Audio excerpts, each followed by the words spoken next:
Reservation bill हे फक्त एक कवच आहे.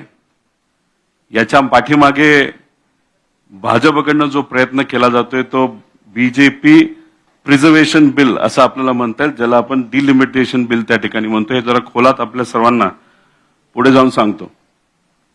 महिला आरक्षण बिल नव्हते तर हे डिलिमिटेशन बिल होते. आता याच्यामध्ये महिला आरक्षण विधेयक हे आधी पास झालंय का तर 100%. 2023 ला हे विधेयक पास झालेलं आहे. याच्याबद्दल अनेक लोकांनी त्या ठिकाणी बोललेलं आहे. 128वी घटना दुरुस्ती ही झाली आणि ही सप्टेंबर 2023 मध्ये झाली होती.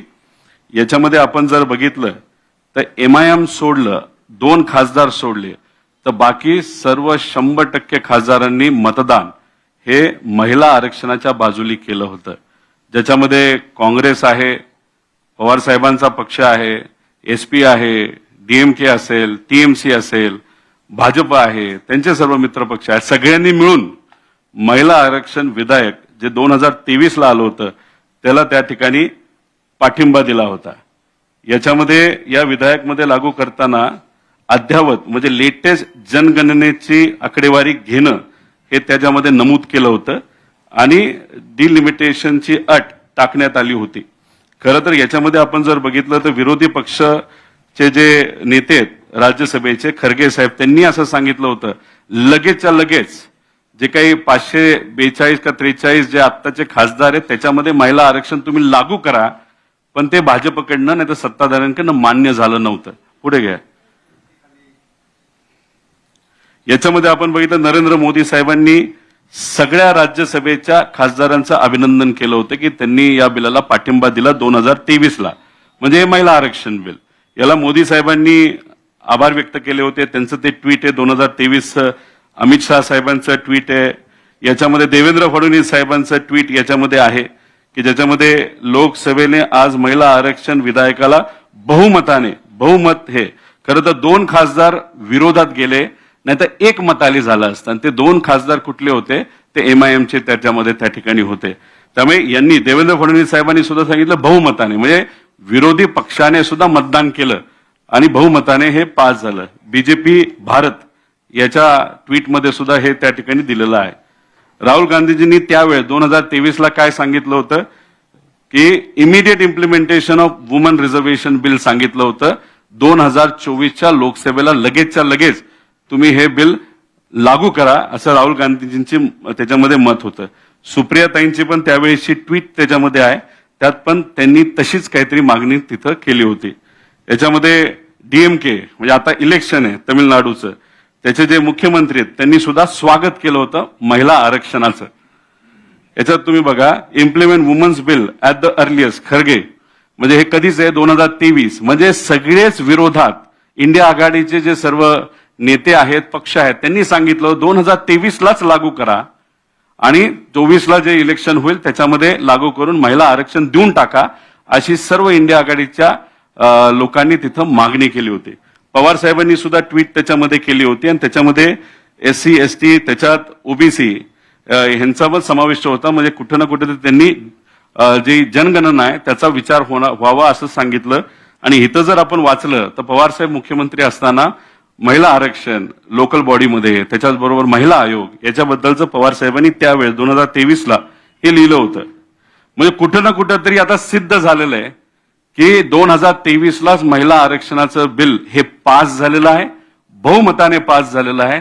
सगळ्या खासदारांनी म्हणजे इंडिया आघाडीच्या खासदारांपासून सगळ्या खासदारांनी पाठिंबा दिल्यानंतरच ते बिल पास झालं होतं.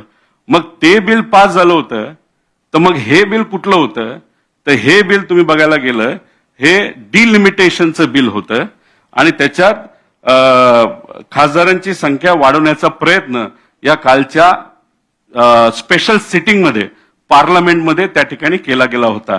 आणि बघा त्याच्यामध्ये तमिळनाडू आणि पश्चिम बंगालमध्ये निवडणुका सुरू असताना हे बिल महिला आयोगाचं फक्त कवच त्याला दिलं होतं महिला आरक्षणाचं, पण हे 2 महत्वाचे मुद्दे त्यांनी आणले होते. आता हे आसामचं उदाहरण आहे. आसाममध्ये हे खासदारकीचा मतदारसंघ आहे, तो एक खासदारकीचा मतदारसंघ आहे. तुम्ही जर आता बघितलं की ह्याच्यात त्यांचे जे विधानसभा मतदारसंघ आहे ते तोडत असताना अतिशय त्यांना जे योग्य आहे भाजपला त्या पद्धतीने त्यांनी हे मतदारसंघ तोडलेले आहेत. आणि याच्यामध्ये जर बघितलं 2001 ची सेन्सस घेतलंय, जनगणना 2001 ची घेतली, म्हणजे 2011 सुद्धा लेटेस्ट आहे, ते घेऊ शकले असते. पण त्यांना जे सोयीचं वाटलं काहीतरी कारण दिलं, जम्मू काश्मीरमध्ये 2011 ची वापरली आणि आसाममध्ये 2001 ची, म्हणजे मन मर्जी या भाजपकडनं केली गेली. आणि याच्यामध्ये तोडत असताना काही ठिकाणी तर आपण बघितले गॅप आहेत, म्हणजे एक मतदारसंघ संपला की मग दुसरा मतदारसंघ आणि परत पहिलावाला सुरू होतो. असं आसाममध्ये झालेलं. हे कशासाठी झालंय? भाजपची सत्ता आसाममध्ये यावी यासाठी असं हे डिलिमिटेशन आसाममध्ये झालंय. आणि असंच डिलिमिटेशन हे अख्ख्या भारतामध्ये लोकसभेसाठी सुद्धा आणि विधानसभेसाठी सुद्धा तिथं होऊ शकतं. एखादा खासदार काम करत असताना एवढं वेडवाकडं जर तुम्ही मतदारसंघ तोडला, आमदारकीला तोडलं, तो कसं त्या ठिकाणी काम करणार हे कुठं ना कुठेतरी सिद्ध होतं. आता ह्याच्यामध्ये काय केलं जातं? पॅकिंग केली जाते. म्हणजे एकाच मतदारसंघामध्ये विरोधी पक्षातले सर्व मतदार एकत्र टाकले जातात. ठीक आहे, तुम्ही जिंकून जावा एक मतदारसंघ, आणि बाकीच्या मध्ये मग ते काय करतात? क्रॅकिंग केलं जातं. एकाच मतदारसंघातील विरोधी पक्षाचे जे काही मतदार आहेत ते विभाजले जातात, ह्याला आपण क्रॅकिंग म्हणतो. त्यानंतर पॅडिंग, म्हणजे अनुकूल भागात मतदारसंघाची संख्या वाढवणे, म्हणजे भाजपला जिथं अनुकूल वातावरण आहे त्याची संख्या पॅडिंगच्या एक टेक्निकल टर्म आहे त्याचा वापर करून वाढवणे. ट्रिमिंग, प्रतिकूल भागातील मतदारसंघाची संख्या कमी करणं, म्हणजे भाजपच्या विरोधात संख्या ती कमी करणं. आणि स्टॅकिंग, विजयासाठी भौगोलिकदृष्ट्या प्रतिकूल भागाची एकत्रीकरण करणं. हे सगळी स्ट्रॅटेजी भाजपची आहे, जी त्यांनी त्याच्यामध्ये त्या ठिकाणी आसाममध्ये वापरली आणि जम्मू काश्मीरमध्ये आतापर्यंत वापरलेली आहे. आणि हे रिझर्विंग जे आहे, विशिष्ट मतदारसंघ राखीव करणे, हे मी तुम्हाला पिंपरी चिंचवडच्या उदाहरणाने दाखवतो. हे आहे पिंपरी चिंचवडचं उदाहरण. म्हणजे ह्याच्यामध्ये पिंपरी चिंचवड महापालिका, आता ह्याच्यात 2017 4 सदस्य प्रभाग आणि 2025 सुद्धा 4 सदस्य प्रभाग आहे. त्यामुळे प्रभागामध्ये कुठेही त्या ठिकाणी बदल झालेले नाहीत. आणि याच्यामध्ये आपण बघितलं प्रभाग क्रमांक 6 आहे, याच्यामध्ये दवडे वस्ती. इथं काय केलं? एकूण लोकसंख्या 2017ला एवढी होती, मग एसटी लोकसंख्या 3.38% होती. मग ह्यांनी काय केलं? हा जो भाग आहे तो त्यांनी नवीन डिलिमिटेशनच्या मदतीने काढून टाकला.